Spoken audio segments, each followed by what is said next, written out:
This is the Intercot Insider Live, episode number 116. Along with me tonight, I've got Jason. You know him, you love him as Figmod.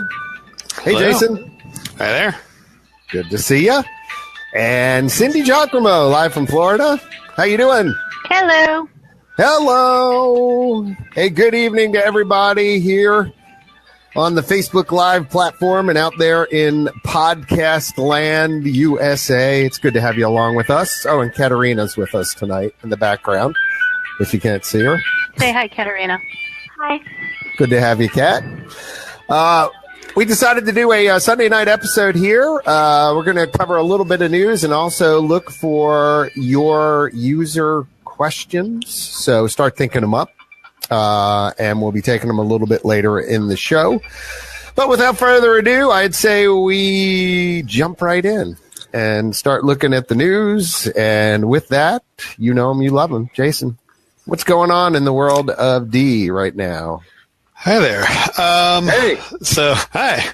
Hey. So probably the biggest thing we'll start off with tonight, we had talked about it a couple podcasts back, only through permits that had been filed, but the Walt Disney World Swan and Dolphin has now announced they are building a third tower, confirming basically everything we knew before from the permits, before the announcement.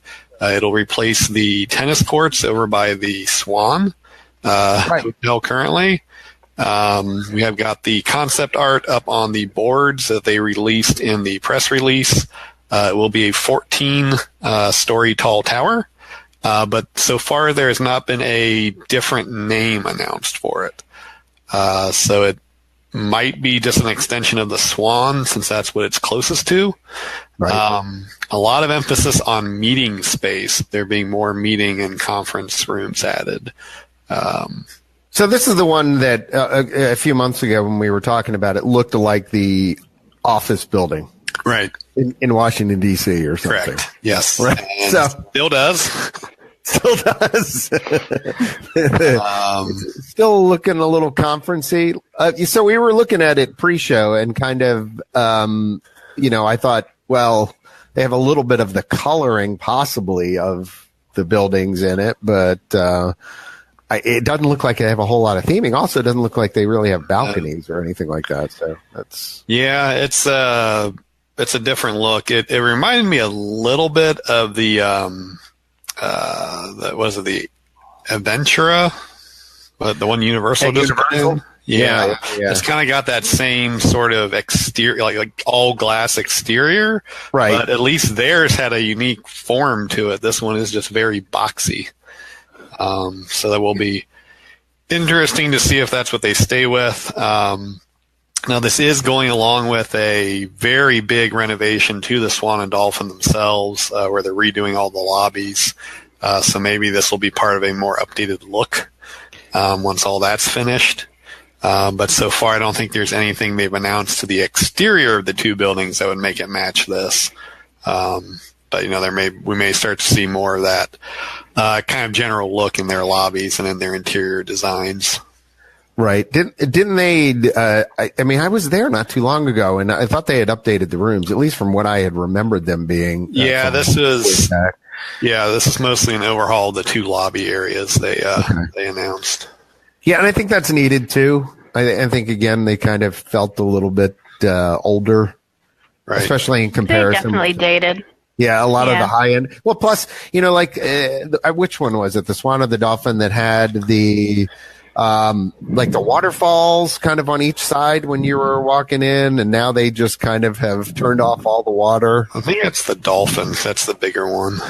Yeah. The Swan just had like a little very intimate lobby with like a Swan fountain, which again, I think they turned off that fountain too. And the Dolphin had the big waterfalls and everything. Really? Yeah.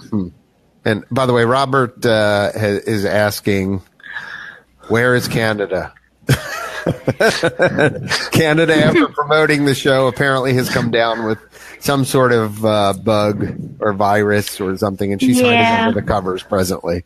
So thanks for the question. But yeah, I think definitely needed. But The new hotel, not so sure about that, and it would be even a little bit weirder if it were by one of the Swan or Dolphin names. I think. Yeah. Yeah.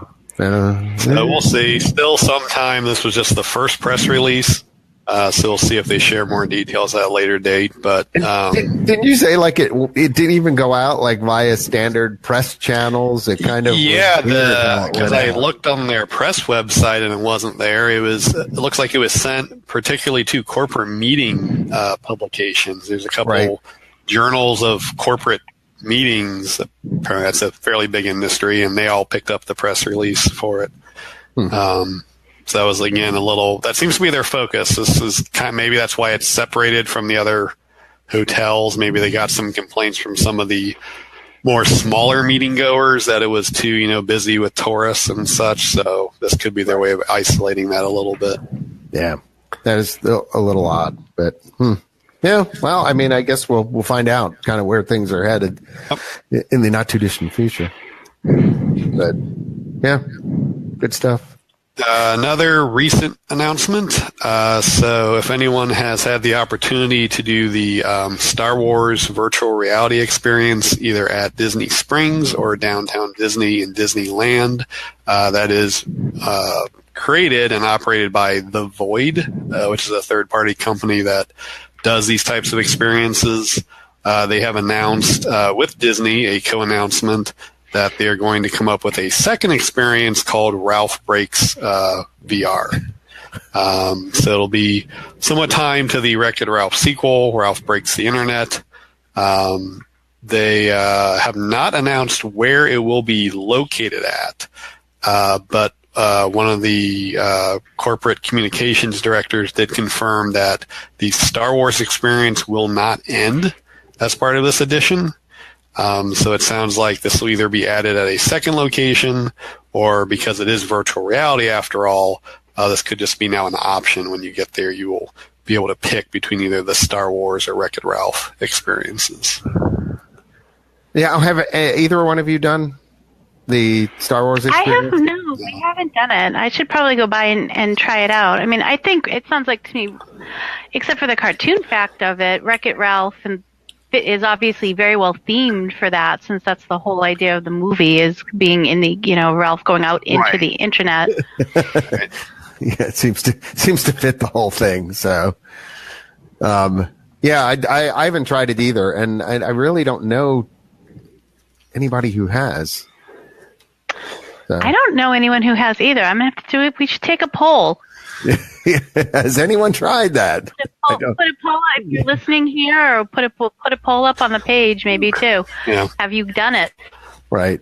I mean, it is a paid experience, so again, that may not be something a lot of people. Again, it's at downtown Disney or Disney Springs, depending on which coast you're at. So that also maybe is a little bit of a different place for it. People aren't really expecting to go to those shopping centers and do that. And do something. Yeah. But from the guest reviews I have seen, they have been fairly positive on it. The only complaint I kind of saw, or at least thing to be cautious of, was, I guess, the amount of gear you actually wear during it. It is pretty cumbersome. So she's reading it. It depends on the day, Amanda. Yeah, Amanda asked if there's a angel or a devil on the shoulder. So I just thought that was funny. Sorry. And Robert actually asked too whether the Swaffin was going to be part of the Disney family, and I don't think so for the foreseeable future. So it's they have a lease on those properties, and it's really, what is it? I guess it's Marriott now, right? It's whatever Wyndham is, I thought. Is it Wyndham? Yeah. I thought it was maybe it's Starwood. It's Starwood. But yeah. I thought Marriott bought Starwood. Because the SPG merged with Marriott, the points and everything now. So I believe you're right. It was the Sheraton Starwoods, and they were bought out by Marriott. Yeah, so technically those are Marriott properties. Because I belong to both rewards programs, and got an email about how they were going to be merged together. Which, quite frankly, is interesting because now Marriott is actually on Disney property, where originally Disney, if you look in your Disney history, was in contract or contact with Marriott to build out resorts beyond the initial resorts. And they decided that they were just going to do it on their own at that point. So I've read a bunch of books on the history kind of the way the property was built out. And they decided that basically the Marriott properties at that time were too generic, and they passed on it. And I think they might have even signed a contract with them and then broke it. But somebody might want to fact check that last part, but I am very sure that there's another party in it though, because isn't it like Tishman or someone actually owns the land, and then Marriott or Starwood is just renting it from them? I thought there's another name in there that always gets brought up. Well, I thought Disney owned the land and they are leasing it back for like 100 years to someone who then built the hotels. Yeah, it may be what you said, Jason. And again, the Disney historians probably can correct us. And Steve confirms. I just looked back at the press release, and neither Marriott nor Tishman are listed. So, anyways, right. So, and Meg says hello to Kat. So, just bring that up. But anyway, I think it just there's a little bit of irony in that. I believe that they kind of broke the contract at some point, but I could be wrong on that. My memory could be failing me. I'm old, people. All right. So, there we go. Steve says, there you go. Yep. Been leases Thanks, Steve. from Disney for 99 years. So it was right. About 100-year lease on the land. Yep. So anyway. So all right. Moving on. So speaking of land, there is a land that is closing at Disney's Animal Kingdom. What? Yeah, I think this has started to make its way around the interwebs, but it was announced only internally to this point to cast. And actually a parent of a cast member on our boards, Zippy1 is their username, also confirmed this. But Rafiki's Planet Watch will close, looks like October 21st. So nothing further announced internally yet even on why. Also no public announcement yet, which is interesting considering we're under 30 days away. So it'll be interesting to see what happens with that. If it's just like a very quiet closure, there's no train here, sort of thing. But that's interesting because it's going to be on all the maps. They're just going to have something kind of just disappear and turn back into trees. It will be. Turn back. That's funny. That's actually a funny reference, Jason. Yeah, I mean that it is on because now I'm picturing the park maps, and all of a sudden just trees starting to sprout up along where the railroad used to be, and covering up Rafiki's Planet Watch. No, I saw a funny meme on that the other day, which was that moment when suddenly Rafiki's Planet Watch is everyone's favorite attraction, and they're fighting for it not to be closed. Right. I mean, the reality is I'm not sure it was anybody's favorite attraction, but by the same token, there was a train that actually took you back there. So it does seem a little odd. The train is pretty cool, and I will actually tell you, Katarina can wave. It is actually one of Katarina's favorite attractions. And I was at Epcot on Friday, which is when I first found out about it, and we were visiting Animal Kingdom on Saturday. Right. And Katarina chose to pass up our Fast Pass initially for the Cali River Rapids to go over to go see the goats. It's wow. Because we haven't been there. Now, I will say I don't go over myself very often, and I know Katarina's dying to say something, but she doesn't have a mic, people, so if you're wondering why she can't say anything, she can kind of talk into this one, but she cannot hear what anybody is saying except for me because she is a podcast stowaway. So she actually has begged to go all the time because she loves the petting zoo factor, but we were talking about it yesterday, so we decided to go over. I brought Justin's wife, Dawn, came over with me, and she had never been there, which I think might be true for possibly quite a bit of our viewing audience. So if you guys have never been there, we actually did a Facebook Live with a walkthrough, getting off the train, walking up around the building, through the petting zoo. I did not get the train, unfortunately. The train ride is pretty short. And you go past a couple of buildings, you see some back areas. There's nothing happens. They tell you a little bit about some of the animals. Yep. I think for us, we did it more when the kids were little. You guys probably remember because neither of you had kids in that age group, in the last couple of years, is the original badges that you would get, that passport book before they changed it to the Wilderness Explorer. Okay. It was like 6 things they had to get stamps for, and you had to go to Rafiki's Planet to get one of your stamps. So if you didn't go over to Rafiki's Planet then and get your stamp, the kids couldn't get the whatever, I can't remember what the prize was at the end, a sticker, a pin, whatever they got for doing all 6 of them. And I think that's probably why for me, it was a place we went and my kids remembered, because when they had that, they were in that 5-year-old, 6-year-old range. So it was perfect for them to go over there, cool off, check out the animals, meet a few characters and pet stuff, and coming back. But I myself never ever go over if I don't have anyone with me. Yeah, I think pretty much we stopped going over there once our kids had grown up, and I can't remember really the last time we were there. So, and the train, although the train was a little bit unique. So, I mean, they built it basically to hide backstage areas. So it faces everybody one way. So, I mean, which is kind of cool. Yeah. I mean, it's odd and cool at the same time, but, I mean, you still see some of the backstage areas too, which is kind of weird. You see cast members' cars parked around the buildings on your way back.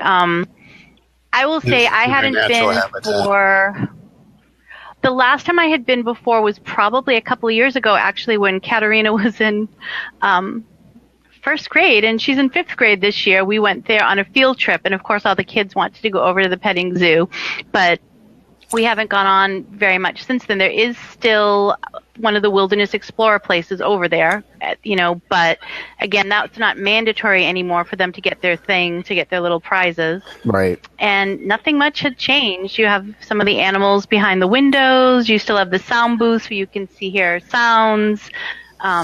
Yeah, I can't even remember what was there. It's been so long.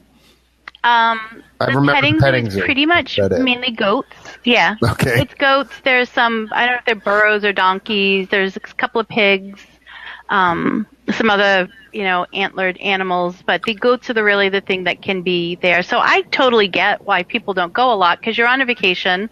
Right. It takes a lot of time to go over there. I mean, we did the express trip, and it's still to get the train to go walk over, get to the building, come back. It takes at least an hour out of your time. Right. What does make you wonder whether and it closes at 6. Yeah, or 5. It closes at 5 too. So it makes you wonder whether they'll actually convert it to something else, or an attraction or something. Yeah, I don't know. Justin did talk to the cast member who was at the entrance, and she told him that they, as the report should say, they haven't been told anything concrete yet about what will be happening. They were told that once it closes, that all of the animals in the petting zoo and stuff will stay over there. That area is still connected to the back area, and that guests just won't be allowed to go there. They're basically just going to shut down a train ride and an area of the park, and then just leave it vacant for a while. I don't. Seems odd, but it does seem odd. So maybe in a year from now we'll figure out what they were planning on doing with this. Yeah, but I mean, if anybody goes, if you go watch the video we did, there was maybe, I don't know, when we went over 100 people tops on the train, and it's not like it's a big draw. Yeah, absolutely. All right. Speaking of other cuts at Animal Kingdom, I think we talked about it on the last podcast. There's several live actor contracts being cut on September 29th. One more has been internally announced, and that is the Live Actors in the Rivers of Light show. So I think they play shamans. So they will also end on the 29th, and after then, the show will continue without them, without any changes, is what's being reported. Which, it does seem, I mean, you guys may agree with this. It seems like every year, right about this time, we get announcements that there are cutbacks in XYZ show and we're going to do this or that. And then followed by an announcement of what? New limited time offerings. Right. Exactly. Right. Like on cue, we're cutting this stuff. We're not going to have live actors in this. We're not going to do this. And you hear about like little cutbacks. And then we've got some limited time offerings. Usually although it's not, it's kind of weird to call some of these limited time. Really? Okay. So, well, I guess I'm going back to the, what was that? The limited time magic promotion they had, or right. Where they call that the 1 year. So those things lasted about a month to 2 months, I think, for a lot of that. These are basically running, from January 18th of 2019 through September 30th. So, I mean, they're kind of running almost a full year. Yep. So, yes, that is the end of the fiscal year, as Jim points out. Yeah, for some companies. The part of Ian tonight is being played by Jim. Yeah. Thank you, Jim. Yeah. Well, okay, and I'll jump in there because I'm sure cutting those 4 positions is going to really affect Disney's bottom line. I know. It's just going to go. The whole thing is this weird. Well, then I guess we'll jump into what they're adding, because actually they might be adding more, right, by what they're doing. So maybe for once the cynical approach is a little bit off, and they've just decided to. Although you don't know, they could be cutting those positions of cast members and things like that, and where they had 2 lines running, they might have 1 line running. So you never know. Always that. Yeah, there is always that. But we'll take the high road here and assume that things are going well, right? Yeah, always. So we talked last time, the Move It, Shake It, Dance It, Play It, Tweet It, Celebrate It Street Party was ending. Its date was a little bit offset from the others, and that is because it is actually being replaced. It is not completely ending. It'll be replaced starting January 18th by the Move It, Shake It, Mouska Dance It Street Party. But no Tweet It? No Tweet It. No, we're not tweeting? Not tweeting or playing or interacting. That was when they tried to make it interactive. You could tweet things and they'd show up on the floats. I thought you were actually joking about that when you first said that. Well, I am joking that it's in the name, but okay. I think that was the Play It side of the name. So yeah, I think Tweet It should be in the. That'd be good. Yeah. Okay. Well, sure, because they can keep going for the longest event name ever. I love how that they've been consistent, and it always starts with Move It, Shake It. Yeah, so if you forget the rest of everything they've added, you can say it's the Move It, Shake It, blah blah blah dance party. Right. Yada yada dance party, right? So then over at Hollywood Studios, they are celebrating Pixar films for that period of the year.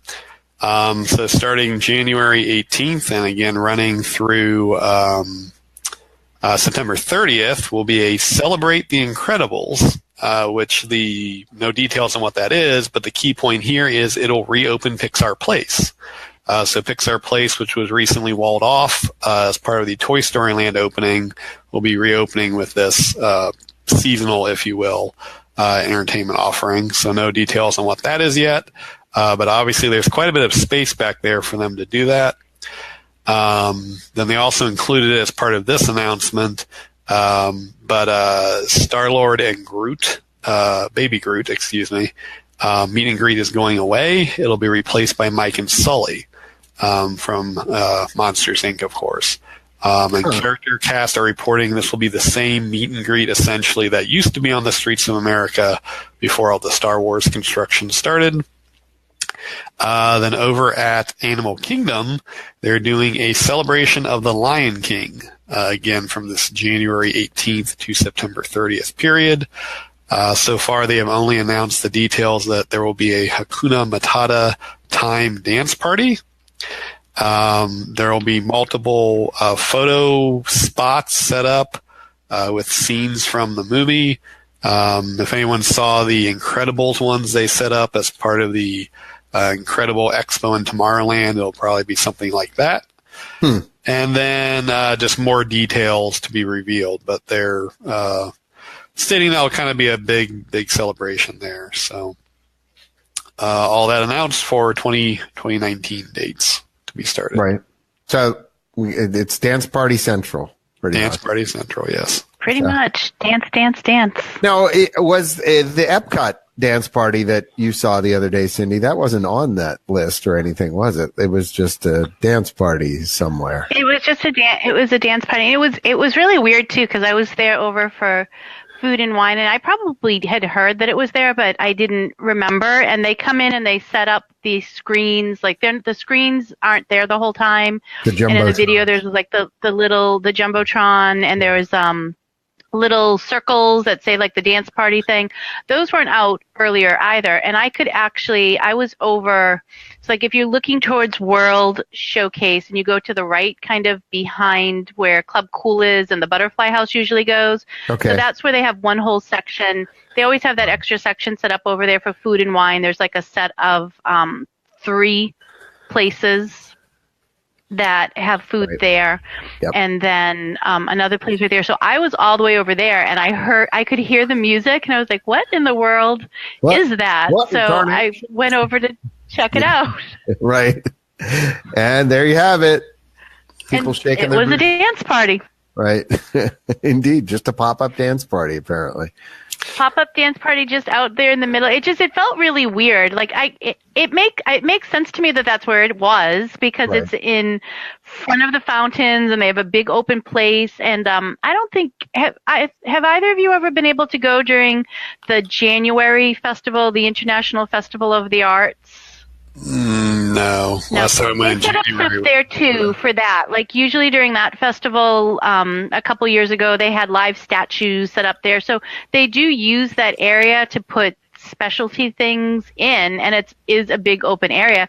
It just seemed really weird because you could hear the music all across that area and the food booths and. But I mean, the kids seem to enjoy it. I think on our poll, my unofficial poll, we had many more people against the dance parties than for them. I didn't really weigh in myself, but I'll say my personal opinion about the dance parties are they don't bother me. And the kids do like them because I happened to run into the Chippendale dinosaur dance party, whatever that one's called. Is it Donald's Dancerama? I don't know. So. And kids really liked it. Very small crowds at the dance party, super cute characters around. Right. So they don't bother me. I just don't like the idea that, okay, we'll give you a dance party and now you have entertainment. That's my biggest gripe. If you give us the dance party, but give us something else too. Let's stop taking the easy way out. Right. I mean, that's. I mean, it was actually kind of a joke today because I was at Maker Faire in New York City, right? And so I looked over to the one section and there was a dance party going on, and I was like, "Uh-oh, Maker Faire's jumped the shark!" Like they were having like some disco music piped in under a tent. I'm like, "What is going on here? This doesn't fit in." But yeah, after talking about it in so many different places, it seems like each park now pretty much is having I think dance. Yeah, I think everywhere has one. So let me see. Can Katerina say something, and let me see if can everybody hear you? Say hello. Hello. Can you guys hear her okay? Yeah, we heard her fine. All right, so Katerina, you're 10, so come close to the mic and just lean in. So what do you think about dance parties as a 10-year-old with characters? Good question. Do you like them? It's weird because like grown people will just kind of just start dancing, and they'll be like right next.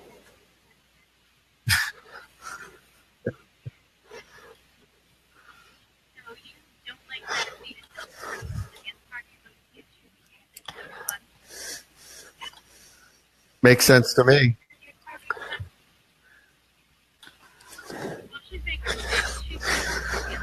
Okay. Well, Watson, where did she go? I don't know.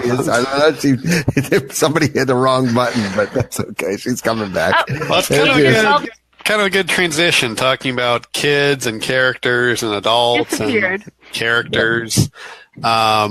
This became a little bit of a hot topic here recently on the discussion boards, which I'm sure all of our listeners go to frequently. And if not, InterCot.com/discussion. Yep.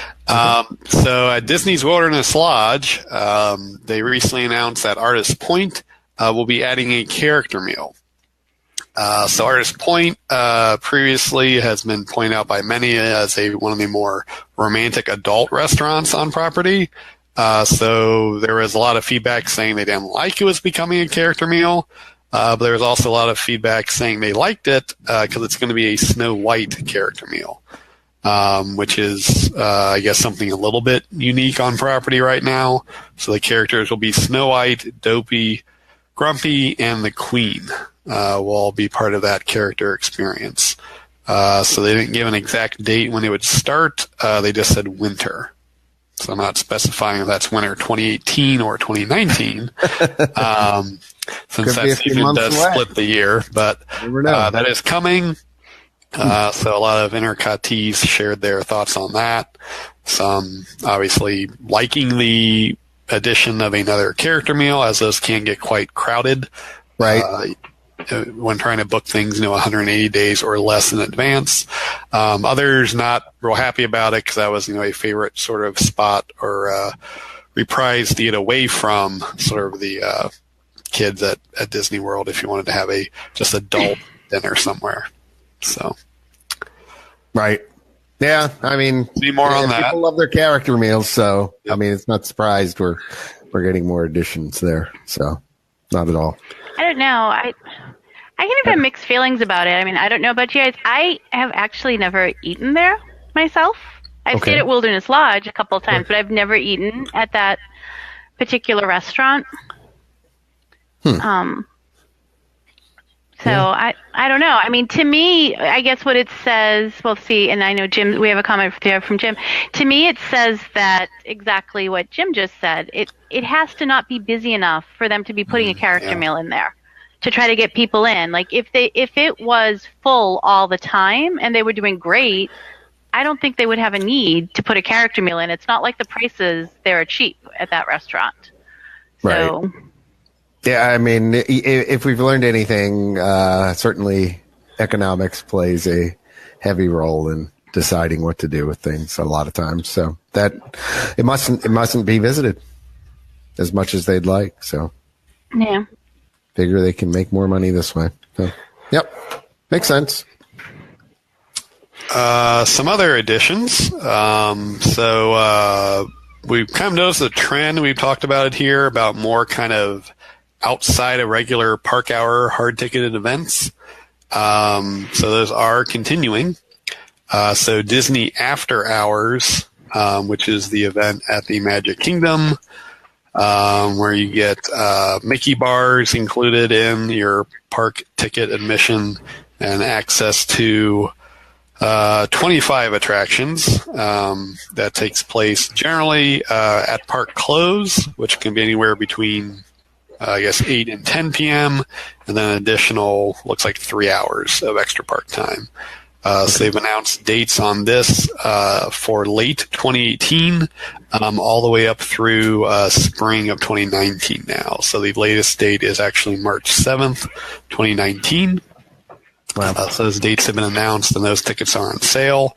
Kind of going back to the comment as far as must still be doing it. That's kind of the opposite. People must still be buying those tickets, even though they are a bit pricey. I think they're almost like $120, I think, per person, and that's adult or child. I don't believe they split that one.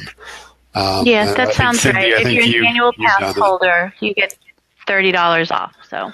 Yeah. And I think doesn't DVC get a discount as well? I thought I saw. I'm sure they probably did too. And again, Justin did it, and Justin loved it. Yeah, so No, go ahead, Cindy. Sorry. I was going to say I don't know. I mean, because I'm usually definitely on the don't pay for any. You guys know all the time. I'm like, I have an annual pass. Why should I pay extra money for stuff? But I don't know, 3 hours. So what, for pass holder, it'd be like $95 for me because I think it's $120 or $125. Yep. But if it's empty and it stays empty, I suppose it can be worth it, you know. But to me, it's almost more like getting towards, as they've been getting on more and more stuff, everything's getting towards a premium. You want to not have a line, pay us extra money and come at this time. You want this, pay us extra money and come at this time. Yeah, which I don't like.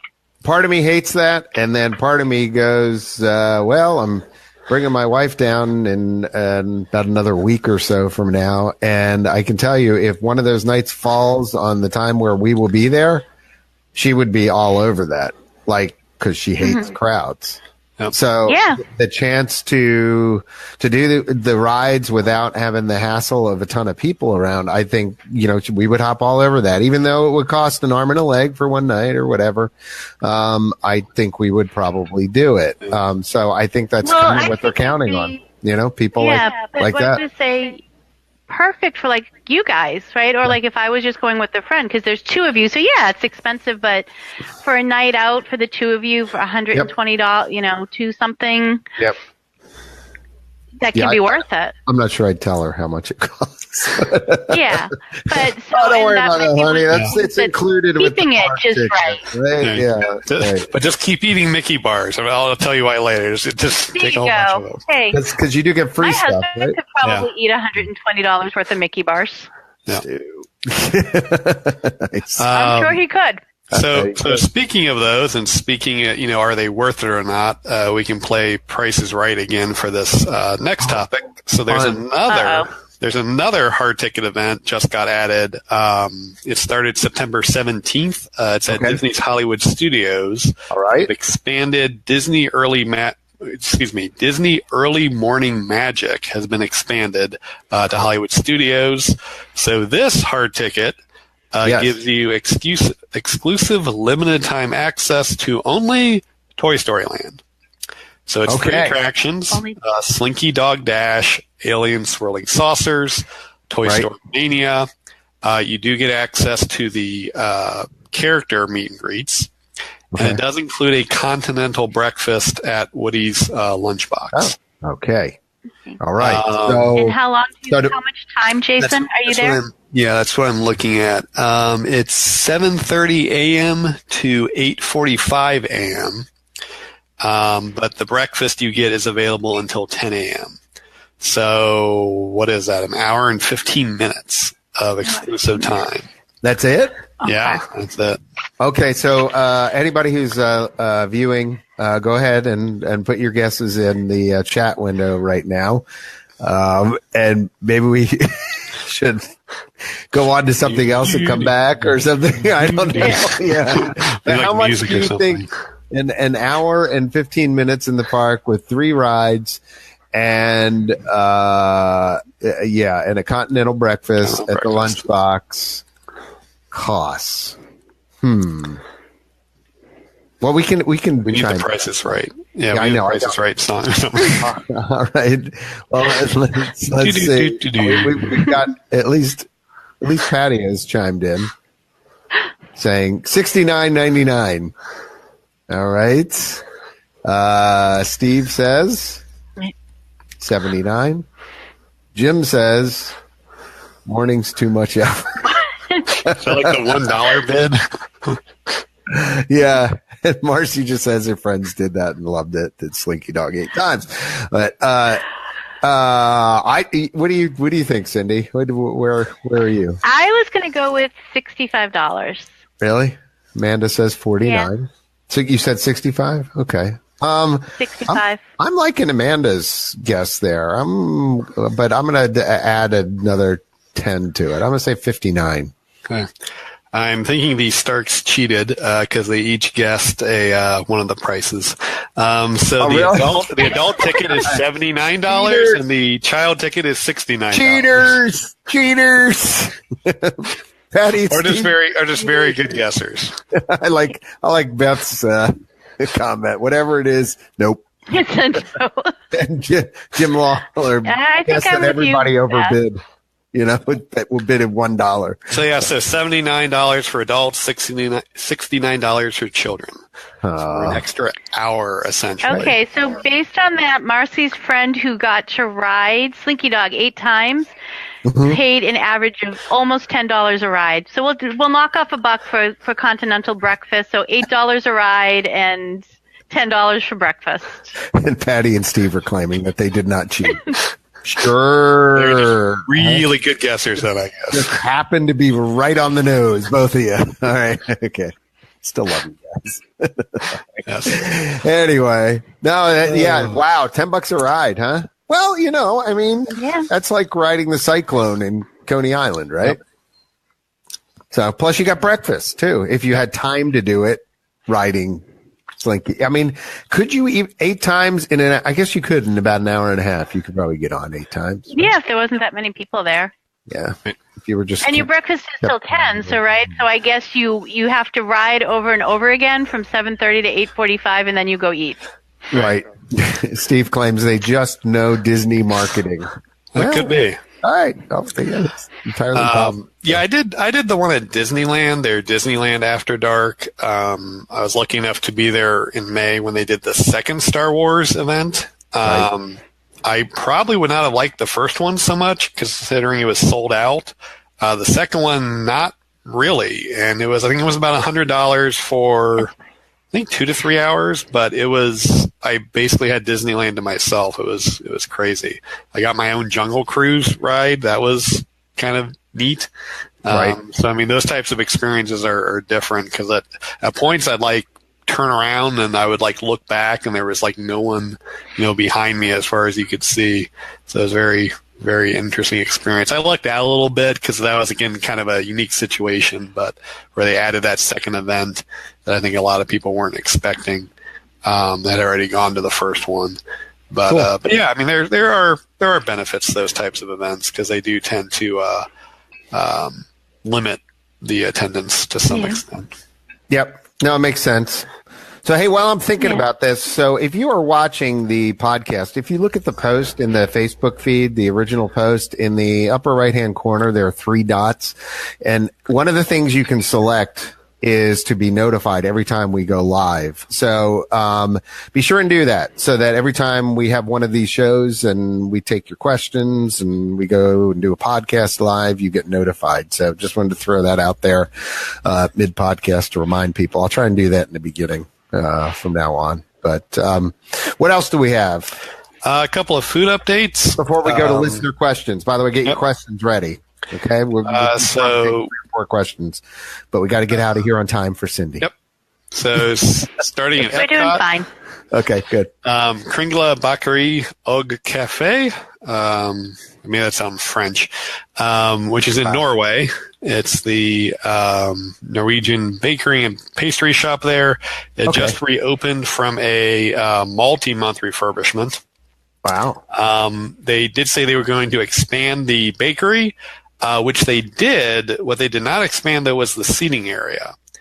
So the seating area is still just that relatively small area outside. Kind of outdoor area? Yeah. Yeah, but the inside has now doubled in about size. So that should at least help with the queue issue they would have there sometimes. So did that take away some of the gift shop then? No, it appears they were able to extend backwards into the. There must have been some backstage area they weren't using.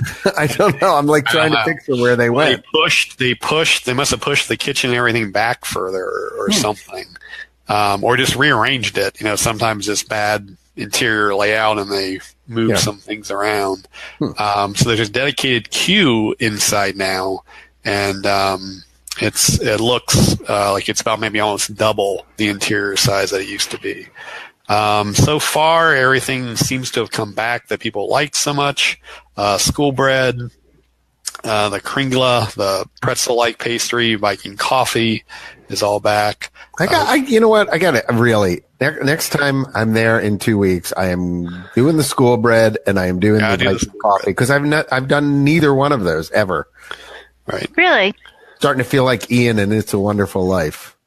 I just have. There are certain things you should try, and those are things I need to try. So we posted the full reopening day menu on the discussion boards. The troll horns were not on there, and I'm not sure if those did come back. There were some questions about that. They haven't been in the published menus, but we'll see how that goes. You know what? I'll tell you. Even when he's not on the podcast, he's trolling us. I swear. But he doesn't have time to be on tonight. Like he could join the podcast right now, but instead he trolls us as Intercot. Ian checking in via the Intercot account. You guys know I stayed at the Castle Suite. Yes, Ian, we know. It could be a new role for Ian. He could be our online heckler. Well, that would fit him rather well. So, and it says, what's a troll horn? So is that like a filled?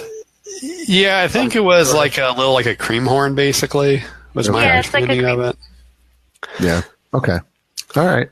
I walked right by that, but I didn't go in the other day. I should have gone in and checked it out. All right. So the plaza at the Magic Kingdom Park, kind of known as the little-known hidden gem of a table service restaurant at the Magic Kingdom, they will be adding breakfast. And their breakfast menu appears to be primarily based around Mickey waffles. So nothing wrong with that. However, it's only going to be a seasonal offering. It is only being offered November 4th through January 5th. Okay. And breakfast seatings will be starting at 10:30. Will be ending at 10:30 a.m. starting at 8 a.m. It's not a character meal. So a breakfast offering, I guess in the Magic Kingdom, that's not a character meal for anyone interested in that. It looks like they're adding it kind of right for the Run Disney weekend, actually when RunICOT will be there and CheerICOT, and then just carrying it all the way through the holiday season up till January 5th. I think that's a good plan on their part, though, and I wonder if it works well if they would extend it. Because, so when you come into Magic Kingdom, you do have the Starbucks right there, but if you haven't had a breakfast before and you have kids with you or you're just hungry yourself, you got to kind of go far into the park to get breakfast. Yeah. That is a problem. Two other quick takes here before we go to listener questions. We talked a little bit on the past podcasts about the digital room keys. Using your phone to open your doors. They tested it. I think it was starting at the Wilderness Lodge was the first one to get it. That has now been rolled out to every Disney-owned and operated resort on Walt Disney World property. So as of right now, it's still just an option. You can still use your Magic Band, or I guess there's still a key card option if you choose not to use a Magic Band. Or you can now also use your, has to be a Bluetooth-enabled smartphone. So I think they're using the Bluetooth technology for that. Which makes sense. There. But question. Yes. Because Justin brought this up and Cindy brought this up too. Is it part of the MDE app? Then? I believe so. We've got a video of it on the discussion boards, right? But I believe it is part of the app now. So does that mean your app might be crashing as you're trying to unlock your door? Very, very possible. Yeah, I would not. I'm not sure I'd rely on that only. That could be a huge problem.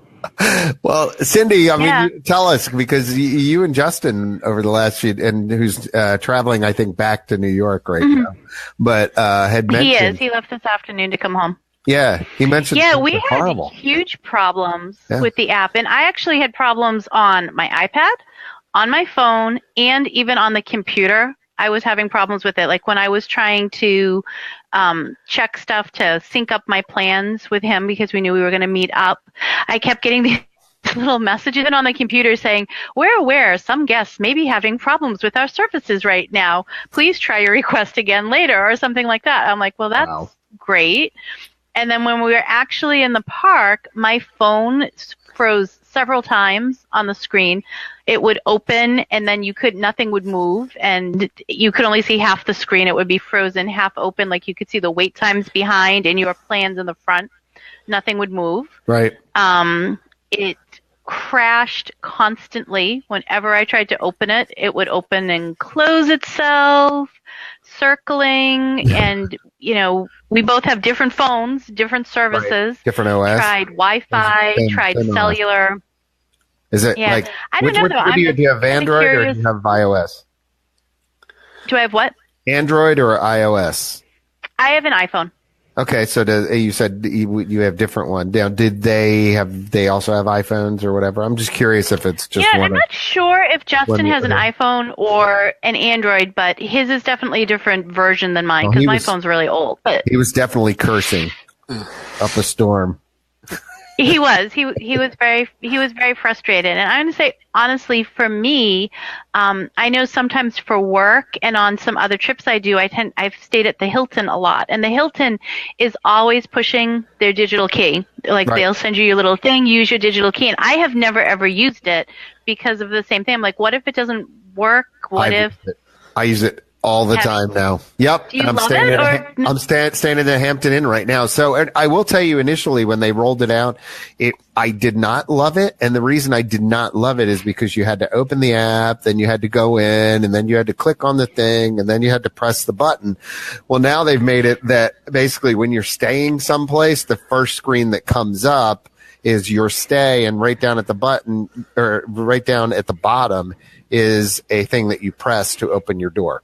So it's become a lot more convenient. I'd love to get it to the point where if it's using Bluetooth, that it recognizes that much like iPhone can recognize like you're near a Starbucks and tell you that, that do you want to, check out Starbucks now?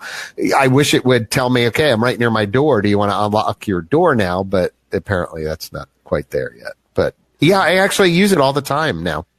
I pick out my room in advance Yeah, at Disney, though, where you already have your band or your fob or your thing, I don't know. I mean, I'm not saying it's like a bad thing that they offer it, but with all of this push with the magic bands and your tickets are on it and, your fast passes and all of this, you would think you're always going to have that on you. So what's the appeal of also having it on your phone? Right. I'm a little confused by that as well as to why they do that. But I mean, I don't know if I can show this, but like right at the bottom now, it opens up and there's the, tap to unlock, and then it shows the digital key. So you don't have to go into the digital key anymore to do it. And there it is. It actually, it's convenient. I don't have a magic band for Hilton. Right. But where you're wearing the magic band the whole day, unless your phone is going to eventually be your magic band, I don't understand the added necessity for this. But unless they got comments that people didn't want to bring their magic bands if they weren't going to a park, maybe like if you're going to Disney Springs or going to Universal, maybe. Yes, use your phone. I mean, I guess, actually that's probably a pretty good point, that if you were going off property or something and maybe I don't want to wear my magic band to Universal, and I am bringing my phone with me, at least I would have my key. Right. So maybe, I'll go with that. I'll go with that. So last topic before we go to the listener questions or panel puzzlers, as we sometimes call them. Puzzlers. Panel puzzlers. Yep. Not sure how many people ever got to experience this. I did not do it, but at Typhoon Lagoon there was the shark reef, diving experience. I did that. Did you do that?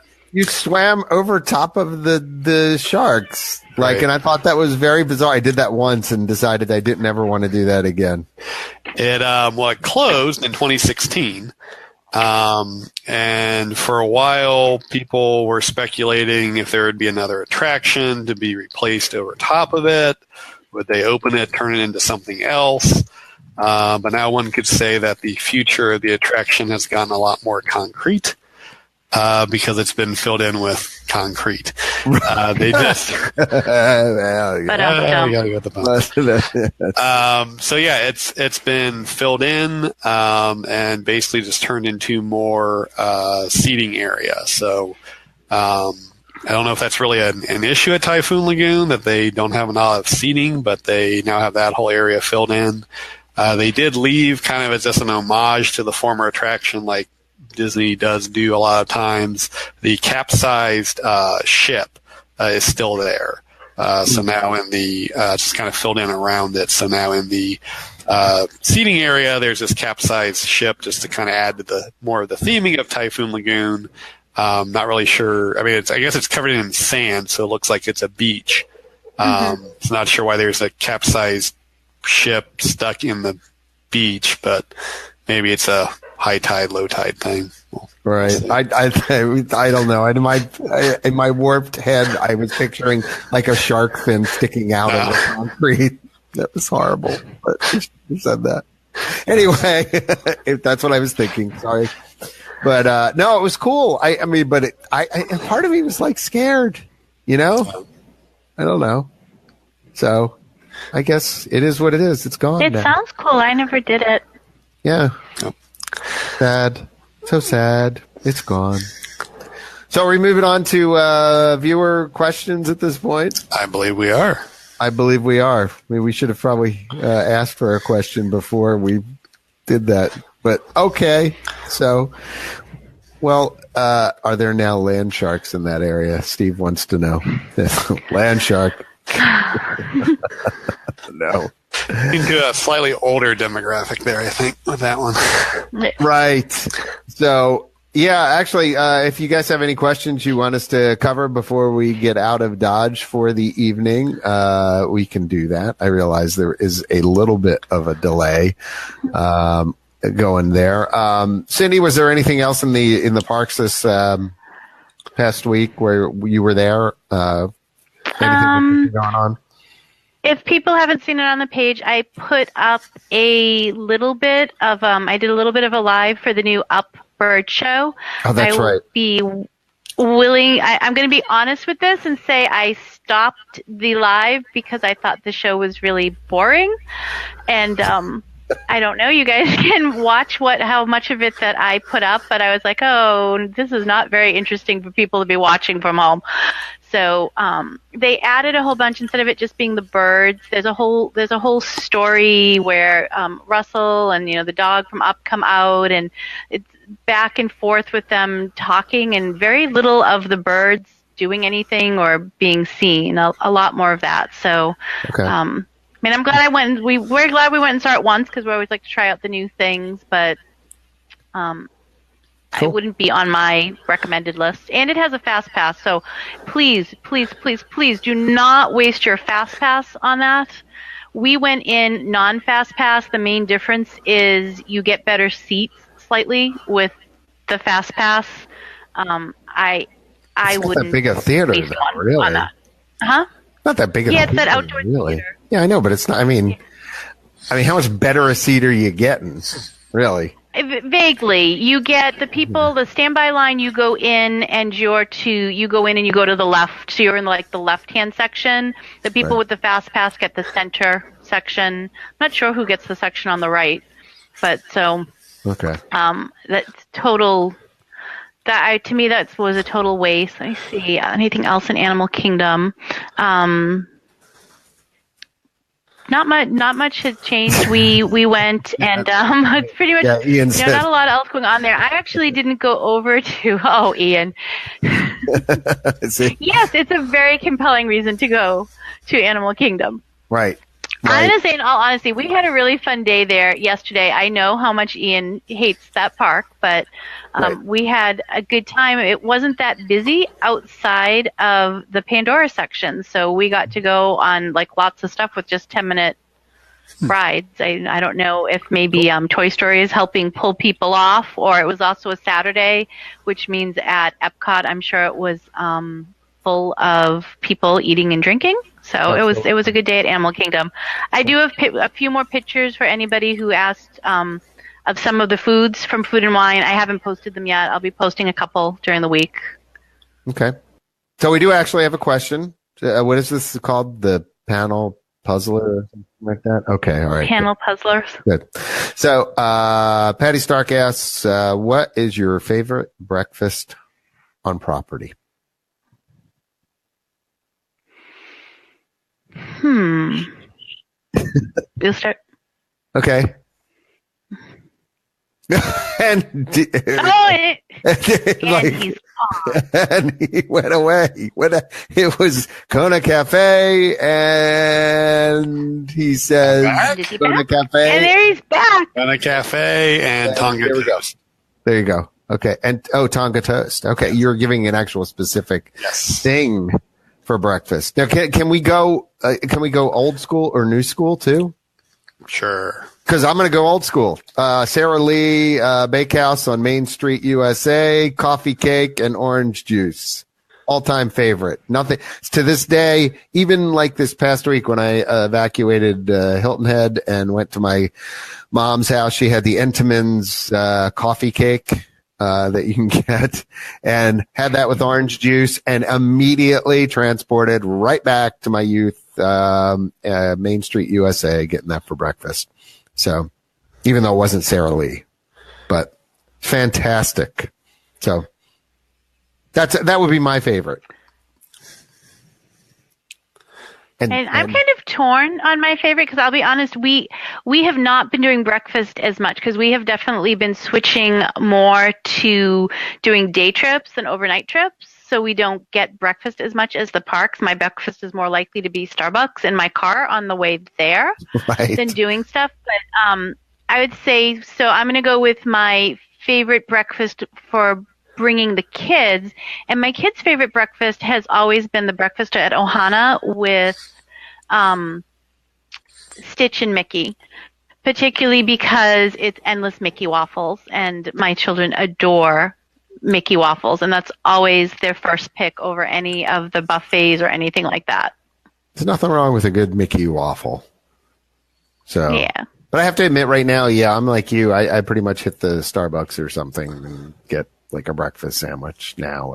So that's kind of, although we used to do when you could do it, the French pastry shop, when you actually could do that in the morning.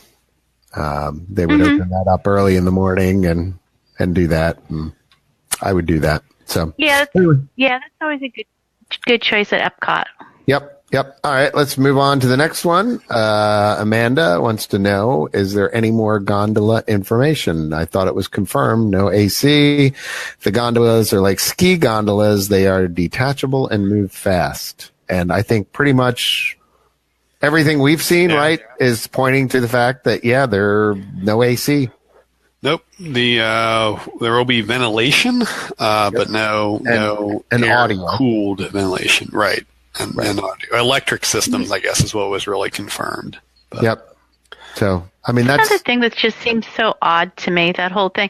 The thing, because I could see them quite a bit driving around this weekend, and, obviously they're really high in the support systems, or you can start to see them everywhere, and they're just massive, and I don't know. It's, to me, like from one of the ones where you can see right at Epcot, it's not very attractive.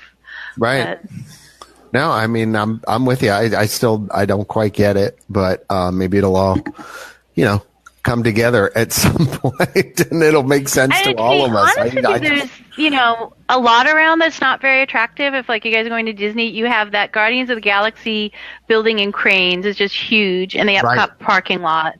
And then there's other construction you can see on the other side of Epcot towards the back, and you can see some of the gondola structures going towards the Epcot Resort entry when you look that way. And you can also, the building down at Coronado Springs, that tower is just like massive and just sticks up when you're going down the road unbelievably. Right. Yeah, I mean, again, Patricia Rockwell saying, why wouldn't they add AC to the gondolas? It can be done. I'm like, yeah. I just can't imagine. We're all going to find out, because I guarantee you I will try and take a ride in one during one of the hot Yeah. months and see what it actually is like. I'm sure you guys probably will too, just to, out of curiosity. But, oof.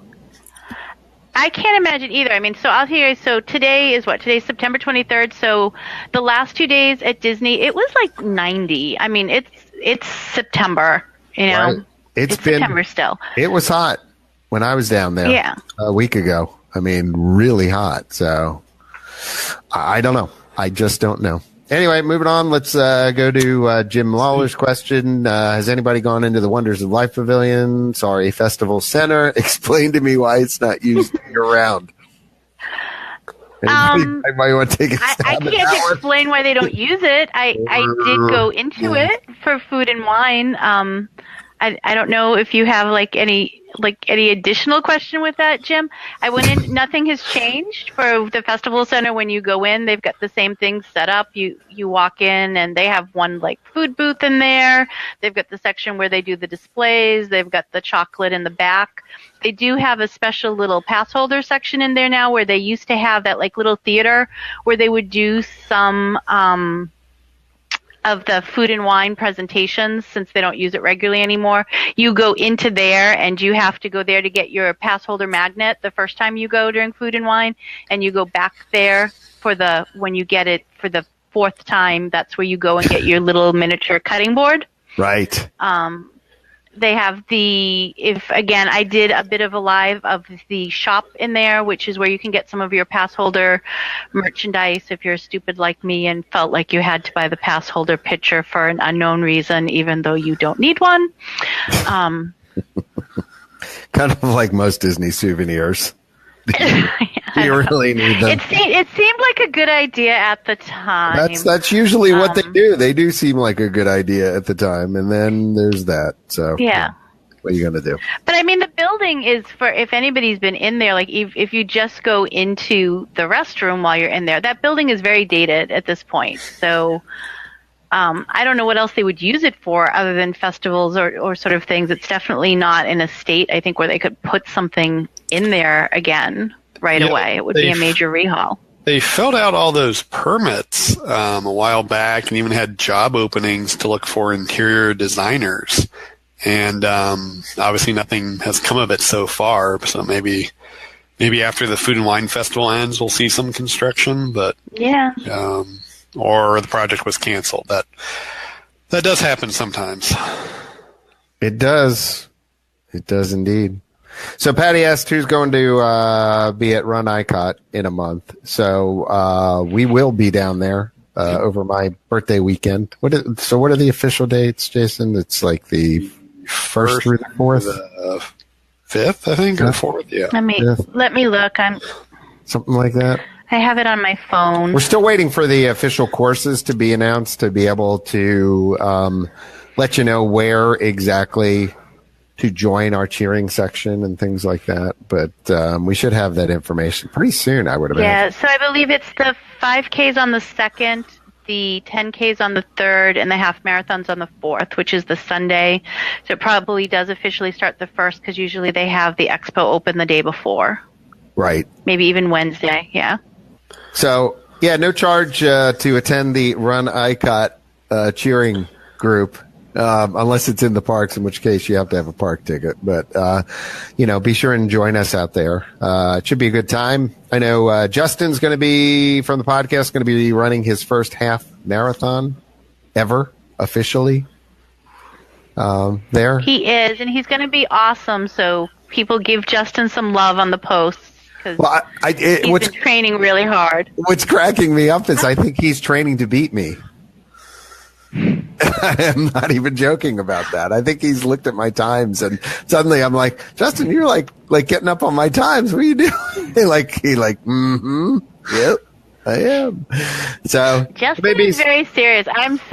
He's not with us, but I'll tell all you guys, I am so proud of him. He started doing the 5Ks years ago and struggling with the 5Ks, and he's going to be rocking this half marathon. I mean, John always rocks them. John, even when he hasn't trained, does decent. I do not. You do. I'm just I'm well south of average, but I do have fun doing them. So, and Disney races are always fun to do anyway. So, yeah. But Justin, I mean, for those of you who haven't seen Justin in the past year or so, you won't recognize him. He looks amazing. I mean, he's worked so hard getting to where he is. And also his training regimen has been amazing. I mean, I've been following him for a while, and he's sticking at it, which it probably tells me that he's going to beat me, which I would not be surprised. And I will not be ashamed either if he does, because, man, he's put in the hours. So if he does, I will. Well, I'd say I'd buy him a beer, but he doesn't drink beers anymore. So I will try and buy him a beverage of his choice at that point. So, yep, should be fun. Yeah, so it should be. And I think, and Justin's wife Dawn is doing the 10K. Yep. And is Carolyn doing the 10K? I don't know if she's still listening to us. I think. Or if she went back to bed since she's sick. Yeah, she's not feeling well, so I'm not sure if Canada is actually doing the race. She was doing something, I thought. Well, I thought she was it might doing be the just 10, the 5. but I could be wrong. Might be the 5. The 5. Yeah, the 5 I couldn't get registered for. I just was not quick enough on the draw. So what are you going to do? So the 10 and the half that'll be enough running for one weekend. Yeah. So, by the way, if you guys need any RunICOT apparel, just stop by intercot.com/shop, and there's still some stuff there. You know, if there's anything you want as far as dry fit shirts or stuff like that. I got to see if whether I have a RunICOT hat or not. I've been meaning to do that for a while, so maybe I'll get that up online. But is there anything else we need to cover? Nope. Nope. I don't think so. Really? Yeah. Okay. All right. Well, then I'll just start playing us out here. So do us a favor, all right? Drop by Magical Journeys at yourmagicaljourneys.com and visit the folks there. Nancy and crew, they'll plan your next Disney vacation, and they will do an outstanding job of it. They've been our longtime official sponsor, and there is nobody better on the internet in planning your Disney vacation than the folks at Magical Journeys. Be sure and stop by there. Also, if you are getting tickets to Walt Disney World, Patrick at the official ticket center can save you a ton of money. Do not pass him by. Do not go. Do not stop. Go to the official ticket center. I don't even know what that means. And visit them by clicking, go to our site first. Click on the sponsor link for official ticket center so they know that we sent, you to them. But be sure and check them out. The folks there are fantastic. They've been in business for tons of years. They are not a timeshare resale place or anything. They're not going to try and sell you on anything else. All they do is sell tickets. And they've been doing it for a long, long time, and they're an official Disney partner. So check them out, theofficialticketcenter.com. and Magical Journeys. So for Cindy, Jason, and myself, John, we are out of here. Episode 116 coming to a close. Another Intercot Insider Live. Thanks for listening. Thanks for viewing. And thanks for all your comments. Take care, everybody. Bye now.